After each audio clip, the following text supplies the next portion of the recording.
Hello everyone.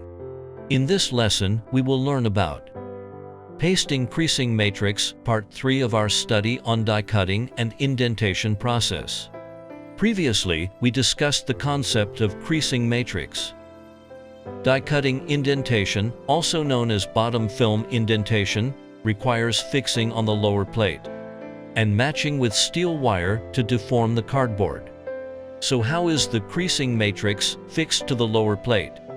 Let's delve into the relevant knowledge of creasing matrix. First and foremost, let's explore the types of creasing matrix. There are 4 types: plaster creasing matrix, fiberboard creasing matrix, steel creasing matrix, and paste creasing matrix.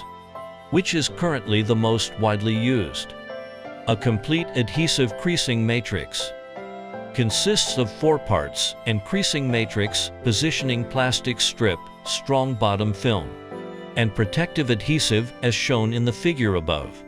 Usually the model marking method for an creasing matrix is A times B, thickness times width, where A represents the thickness of the creasing matrix, and B represents the width of its middle groove.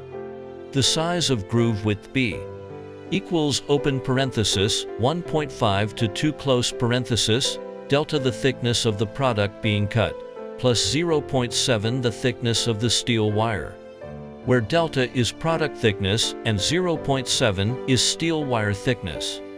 The picture above depicts a real structure of an actual creasing matrix. Students can also take a look at my unpasted creasing matrix in hand, wherein you'll notice that yellow part serves as a positioning strip that can be embedded into steel wire during installation process to play a positioning role. The green part is the indentation base mold, and the bottom one is the protective adhesive tape, which protects the base film. Let's explore the creasing matrix for the paste creasing matrix. The installation process is divided into 6 steps. The first step is measurement. Measure the same length of creasing matrix according to the length of the steel wire on the die cutting plate. The second step is cutting. Cut the measured creasing matrix to size. The third step is positioning. Embed the cut creasing matrix onto the steel wire with positioning strips for alignment. The fourth step is peeling. Remove the protective adhesive sticker from the bottom of the creasing matrix. The fifth step is plate installation. Mount the die cutting plate with the creasing matrix onto the upper pressure platform. Then apply pressure and release it. At this point, the creasing matrix will be adhered to the lower pressure platform. The sixth step is cleaning. Remove the positioning adhesive strips from the lower pressure platform. At this point, the installation of the creasing matrix is complete. The above picture shows the effect of the creasing matrix after implementation according to the installation steps. It can be seen that the perfect creasing matrix is very regular and beautiful on the lower pressure plate.